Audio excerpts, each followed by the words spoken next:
La Terre, c'est elle notre maison. Et ces sondes, ce sont elles qui témoignent de notre existence. Notre planète est au cœur d'absolument tous les événements passés qui se sont produits. Les guerres, les recherches scientifiques, les naissances, les morts. Avec du recul, elle semble minuscule, un petit point bleu perdu dans l'immensité de l'espace. Depuis notre planète, on a l'impression d'être au centre de l'univers. On s'imagine que tout tourne autour de nous, que nous sommes les seuls êtres intelligents de l'univers. Mais de la Lune, ou encore mieux de l'espace lointain, nous voyons que la Terre n'est qu'une petite planète, parmi des milliards d'autres. Objectivement, elle n'est pas plus importante que n'importe quelle autre planète. Et c'est là qu'on voit à quel point la Terre est si fragile. Elle est entourée d'une fine couche d'atmosphère qui la protège des rayons du Soleil et des autres dangers de l'espace. Sans elle, nous ne serions pas là. C'est cette petite couche de gaz qui nous maintient en vie, si fine et si fragile. La Terre vue de loin n'est qu'un petit point bleu dans l'immensité de l'univers. Elle est si petite qu'elle est invisible à l'œil nu, depuis la plupart des endroits de l'espace. Plus on s'éloigne, et plus nous devenons invisibles. Et pourtant, il ne suffit pas de s'éloigner beaucoup. À la distance à laquelle se trouvent les sondes Voyager, qui s'éloignent de nous depuis maintenant 46 ans, la Terre est à peine perceptible. La prise de conscience sur notre insignifiance par rapport à tout l'univers peut avoir des implications profondes sur la manière dont on pense la vie et dont on la vit. C'est le cas de plusieurs astronautes après un retour d'une mission spatiale. Quand ils reviennent sur Terre, ils acquièrent une sorte de modestie et de respect envers notre planète. On se rappelle alors à quel point on doit prendre soin d'elle, parce que c'est notre seul habitat, et qu'il n'y en a pas d'autre. En la voyant, on voit à quel point on est tous liés. Méchants, gentils, étrangers, riches ou pauvres, on a tous ce point commun, de vivre au même endroit. Les sondes Voyager 1 et Voyager 2 sont deux sondes spatiales lancées par la NASA en 1977. Elles sont les sondes spatiales les plus lointaines jamais envoyées par l'humanité. Plus précisément, Voyager 1 a été envoyée le 5 septembre 1977. Elle est la sonde spatiale la plus lointaine de la Terre et est actuellement à une distance de 23 milliards de kilomètres. À titre de comparaison, Neptune, la planète la plus lointaine du système solaire, est à 4,5 milliards de kilomètres du Soleil. Donc Voyager 1 est environ 6 fois plus loin que Neptune ne l'est du Soleil. Alors autant dire que sa distance est hors norme. Elle est même sortie de l'héliosphère en 2012, donc qui est la frontière entre notre système solaire et l'espace interstellaire. C'est la frontière où les rayons cosmiques émis par le centre de notre galaxie ont plus d'influence que les rayons émis par le Soleil. Voyager 1 continue alors de voyager dans ce milieu, dans l'espace interstellaire, totalement seul, à une vitesse d'environ 17,2 km par seconde. Et bientôt, on pourra dire que Voyager 1 ne fait plus partie du système solaire. Elle deviendra juste une sonde qui témoignera de notre existence, aux yeux de notre galaxie. Voyager 2, envoyé le 20 août 1977, est la deuxième sonde spatiale la plus lointaine de la Terre, à une distance de 20 milliards de kilomètres. Elle est également sortie de l'héliosphère en 2018, donc un peu plus tard que Voyager 1. Elle continue de voyager dans l'espace interstellaire à une vitesse de 15,6 km par seconde et devrait quitter officiellement le système solaire dans 1 an et quelques. Le but initial de la mission Voyager, c'était d'étudier les planètes les plus reculées du système solaire, donc Jupiter, Saturne, Uranus, Neptune. Les deux sondes ont également été conçues pour étudier le système interplanétaire et interstellaire, ce qu'elles font donc actuellement. Pour ce faire, elles sont équipées d'une variété d'instruments scientifiques, comme par exemple une caméra pour prendre des photos des planètes et des lunes. C'est comme ça qu'on a pu recueillir ces images de Jupiter, d'Uranus, de Saturne ou même de Callisto, dans les années 80. Elles ont aussi été équipées de spectromètres pour analyser la composition des atmosphères de ces planètes, de magnétomètres pour étudier leur champ magnétique et de spectromètres magnétiques pour étudier les particules présentes dans le milieu interstellaire. Mais ces sondes ont une histoire bien plus poétique que ça. À elles deux, elles sont les messagers de l'humanité tout entière. Elles justifient de notre existence et peut-être qu'un jour, d'autres formes de vie les détecteront. Retraçons leur histoire à partir du moment où elles ont pris leur envol. On est le 5 septembre 1977. La fusée Titan 3E décolle du Cap Canaveral, en Floride. À son bord, la sonde Voyager 1, la première d'une paire de sondes spatiales qui allait révolutionner notre compréhension du système solaire. Les équipes de la NASA sont sur le qui-vive. Ce lancement est un moment crucial pour les missions Voyager et pour la NASA qui tient ce projet très à cœur. Si tout se passe bien, dans quelques années, cette sonde devrait nous envoyer des données sur les planètes les plus reculées du système solaire. La fusée décolle sans encombre et se dirige vers l'espace. Le premier étage de la fusée se détache et tout se passe pour le mieux. Et enfin, Voyager 1 est lancé à une vitesse de 17,2 km par seconde. C'est une vitesse vertigineuse qui lui permettra de quitter le système solaire en quelques décennies. Pendant les mois qui suivent, Voyager 1 continue sa route vers les étoiles. Elle passe près de Jupiter en 1979 et prend ce magnifique cliché. C'est là qu'on se rend compte de sa puissance.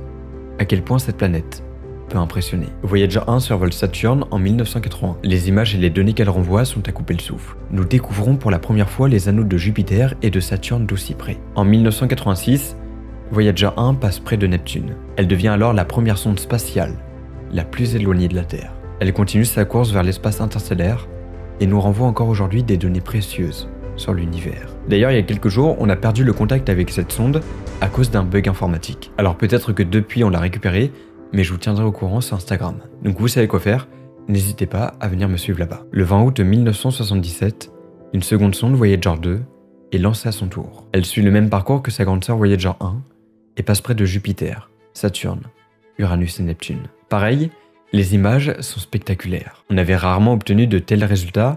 Les scientifiques sont très heureux. En 2012, Voyager 1 dépasse l'héliosphère. Donc comme je vous l'ai dit, c'est la frontière entre le système solaire et l'espace interstellaire. Les deux sondes continuent alors leur route et devraient bientôt atteindre le milieu interstellaire. Les sondes Voyager sont des réalisations technologiques majeures. Elles nous ont permis d'en apprendre beaucoup plus sur le système solaire et l'univers. Elles sont un symbole de l'exploration spatiale et de l'ambition de l'humanité. Donc évidemment, ça va sans dire que leur lancement est un événement majeur dans l'histoire de l'exploration spatiale. Il a marqué le début d'une nouvelle ère d'exploration et nous permettra d'en apprendre beaucoup plus sur l'espace lointain. Actuellement, Voyager 1 est à 23 milliards de kilomètres et Voyager 2 à 20 milliards de kilomètres. Ça veut dire qu'on prend environ 22h30 à recevoir un signal de Voyager 1.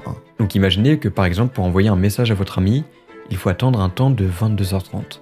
Évidemment, il faut le même temps pour recevoir la réponse. Plus la distance augmente, et plus ce temps de transmission augmente aussi. Les sondes Voyager sont des sondes automatiques, ça veut dire qu'elles ne sont pas pilotées par un être humain à l'intérieur. Bon, évidemment c'est logique, et je verrais mal une personne piloter Voyager 1 pendant 46 ans. Après ceci dit, là pour le coup vous aurez une vie calme.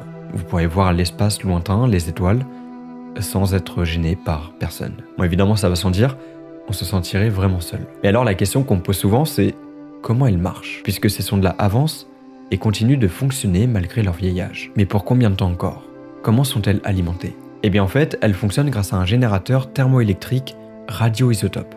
On n'utilise pas des panneaux solaires puisque si c'était le cas, ces sondes ne produiraient plus assez d'énergie en raison de leur distance, toujours plus grande avec le Soleil. En fait, ces générateurs-là produisent de l'électricité grâce à la chaleur dégagée par la désintégration radioactive du plutonium-238. Continuellement, des atomes de plutonium-238 se désintègrent naturellement, ce qui va produire une onde de chaleur continuelle et qui va être convertie en électricité. Tant qu'il y a du plutonium-238 qui se désintègre, il y a une production constante d'électricité. Initialement, ces générateurs étaient conçus pour fournir de l'énergie pendant 10 ans, mais les sondes ont clairement dépassé cette limite et leur production diminue progressivement au cours du temps. Et c'est pour cette raison que d'ici 2030, ces sondes ne fonctionneront plus. Elles divagueront tout seules dans l'espace jusqu'à peut-être rencontrer un nouvel astre ou une autre forme de vie. Les sondes Voyager sont équipées d'une plaque d'or, qui est un message destiné à d'éventuelles civilisations extraterrestres. La plaque est composée d'une plaque de cuivre recouverte d'or, sur laquelle sont gravées des images et des symboles représentant l'humanité de la Terre. Ces sondes comportent aussi des messages audio et des images, et plus précisément 115 images et 25 minutes d'enregistrement audio. Le message comprend des images de la Terre, de l'humanité et de la culture humaine, au moment où les sondes ont été envoyées. Il comprend également des sons de la Terre, tels que des bruits de la nature, des musiques, des voix humaines, des battements de cœur, des piaillements d'oiseaux, ou même le bruit des trains. Il y a même une phrase en français qui dit « Bonjour tout le monde ». Bonjour tout le monde. La plaque et le message des sondes Voyager est perçu avant tout comme un symbole d'espoir et de paix. Elles sont une invitation à l'exploration et à la communication entre les civilisations. D'ailleurs, la plaque d'or a été conçue par un comité de scientifiques. Et justement, il y en a un que vous connaissez sûrement, qui s'appelle Carl Sagan. Sans lui, on n'aurait jamais pu obtenir cette image magnifique qu'on appelle Pale Blue Dot. Sur celle-ci, on y voit la Terre. Mais on la voit comme un point minuscule, tout petit au fin fond de l'espace, plongé dans l'immensité de l'univers. C'est là qu'on en revient à ce que je vous disais au début, ce sentiment d'humilité. On voit à quel point on n'est rien. On n'est pas rien au vrai sens du terme, puisqu'on est quand même des êtres humains dotés d'une intelligence, et on accomplit quand même de grandes choses à notre échelle. Mais réaliser à quel point on est ridicule. Tous présents ici, sur ce petit point à peine perceptible. Et là encore, on est proche de la Terre. C'est ainsi qu'on peut se dire que tout ce qu'on fait sur Terre, tout ça, la société, les problèmes du quotidien, etc., c'est ridicule et négligeable. On est là, on vit chaque jour, mais on ne se rend pas compte à quel point la vie est précieuse. On ne se rend pas compte à quel point on a de la chance. Mais quand je vous dis de la chance, c'est même plus que ça. C'est un coup de chance cosmique énorme qui s'est produit. Tout ça pour permettre à la vie d'exister sur Terre. Bref, oui, les sondes Voyager nous font réaliser à quel point on n'est rien. Les sondes Voyager ont fait de nombreuses découvertes. La découverte de nouvelles lunes autour de Jupiter, Saturne, Uranus et Neptune, comme Miranda autour d'Uranus, une lune d'environ 450 km de long qui est en orbite interne. Elles ont permis la découverte d'anneaux autour de Jupiter, de Saturne, mais ça on le savait déjà, d'Uranus et même de Neptune. Et elles ont aussi étudié les champs magnétiques autour de ces géantes gazeuses. La sortie de ces sondes de l'héliosphère a permis la découverte de particules chargées dans le milieu interstellaire. Avant le passage des sondes Voyager, on imaginait les anneaux de Saturne comme une structure simple et uniforme. Les images prises par les sondes Voyager ont révélé que les anneaux de Saturne sont en réalité des structures complexes et dynamiques composées de milliards de particules de glace, de roches et de poussière. Les particules des anneaux sont de tailles variées, allant de la poussière microscopique aux blocs de glace de plusieurs mètres de diamètre. On a pu les diviser en plusieurs parties, comme par exemple l'anneau A qui est lui composé de particules de glace très petites, et l'anneau C qui est lui par exemple composé de poussière. La poussière qui est autour de Saturne orbite autour de la planète à plusieurs kilomètres par seconde. Mais les sondes Voyager ont permis de faire d'autres découvertes intéressantes, comme la grande tache rouge de Jupiter qui est une tempête géante et qui fait plusieurs fois la taille de la Terre. Elle est visible depuis la Terre depuis des siècles, mais les sondes Voyager ont permis de la photographier en détail pour la première fois. La grande tache rouge, c'est une tempête anticyclonique, c'est-à-dire qu'elle tourne dans le sens inverse des aiguilles d'une montre. Elle est alimentée par la chaleur de la convection de l'atmosphère de Jupiter, mais elle a tendance en ce moment à rétrécir. Depuis 1960, sa taille a été divisée par 2. On ne sait pas pourquoi elle se contracte, mais on pense que c'est dû à un changement dans la circulation atmosphérique de Jupiter. On a également pu découvrir grâce aux sondes Voyager la présence d'un océan liquide sous la surface d'Europe, recouverte de glace. Un océan qui pourrait être habitable. C'est pour ça qu'on est en train de réaliser d'autres missions qui pourront nous dire si oui ou non il y a d'autres formes de vie là-bas. Un peu plus loin, on a Uranus, qui est une planète inclinée sur son axe. Donc en gros, elle ne tourne pas sur elle-même, mais elle roule sur elle-même. Et les sondes Voyager ont pu déterminer que Uranus avait un champ magnétique aussi incliné sur son axe. D'ailleurs, son champ magnétique est l'un des plus faibles du système solaire, et il est généré par un noyau de fer liquide qui tourne très vite. On a aussi pu découvrir des lunes glacées qui sont en orbite autour de Neptune, donc la planète la plus éloignée du système solaire. On en a découvert 4, dont une qui s'appelle Triton. Et cette lune est très active géologiquement, c'est-à-dire qu'elle a une atmosphère, des geysers et des volcans. Ces découvertes ont révolutionné notre compréhension du système solaire. Elles nous ont permis d'en apprendre beaucoup plus sur ces planètes et elles ont ouvert de nouvelles perspectives pour l'exploration spatiale. Vous comprenez maintenant à quel point la mission Voyager était une mission de grande ampleur. Avec juste ces 2 sondes, on a fait de multiples découvertes dans notre système solaire. Mais alors, c'est quoi la suite? Eh bien, quand ces sondes n'auront plus d'énergie, elles continueront à avancer à une vitesse d'environ 15 km par seconde. C'est la vitesse qu'il faut pour faire un vol Paris-New York en près de 6 minutes. Ce qui correspond donc à près de 54 000 km/h. Elles continueront de voyager dans notre galaxie pendant des milliers, des millions ou même des milliards d'années si rien ne les arrête. Elles s'éloigneront de la Terre encore et encore. Et d'ailleurs, il est possible que ces sondes soient découvertes par d'autres formes de vie. Elles pourraient alors être le premier contact de l'humanité avec d'autres êtres intelligents. Mais ça, on ne le saura jamais. L'extinction imminente de ces sondes marquera un événement majeur. Elle représentera la fin d'une ère de l'exploration spatiale. Les sondes Voyager ont été lancées à une époque où l'exploration spatiale était encore une activité nouvelle et ambitieuse. Elles ont permis à l'humanité de découvrir de nouveaux mondes et de repousser les limites de la connaissance. Leur extinction marquera alors la fin d'une époque, mais aussi le début d'une nouvelle. Comme en fait, un nouveau départ. Elles nous rappellent que l'exploration spatiale est une entreprise constante et évolutive.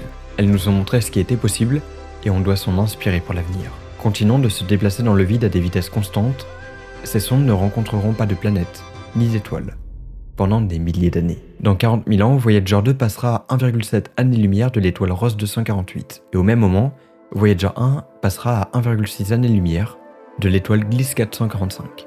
Pour autant, elles ne quitteront pas notre galaxie. Elles continueront d'orbiter autour du centre galactique, comme le fait très bien notre Soleil. Et si pendant plusieurs millions ou milliards d'années rien ne les aura arrêtés, peut-être qu'elles rencontreront à nouveau notre système solaire, s'il n'a pas déjà disparu. Avec la collision avec Andromède, il se peut qu'elles soient aussi éjectées dans le milieu intergalactique. Elles pourront alors se faufiler dans d'autres galaxies beaucoup plus lointaines que ça. Mais quoi qu'il en soit, on ne pourra jamais le savoir et on n'en sait rien, et personne ne pourra le prédire. Ces sondes sont un symbole philosophique fort de l'humanité et de l'exploration spatiale. Elle montre que l'humanité est capable de laisser sa marque dans l'univers. Le message qu'elle porte sera peut-être lu et entendu par une autre civilisation qui, elle, aura obtenu sa réponse. Elle n'est pas ou n'aura pas été la seule à vivre dans cet univers, puisque même quand nous aurons disparu, ces sondes témoigneront de notre existence. Quand il n'y aura plus de Terre, il restera de nous que cet emballage d'acier et de métal qui voyage dans l'univers. Elles sont un symbole de l'humanité, comme une bouteille jetée à la mer. Celui ou celle qui la trouvera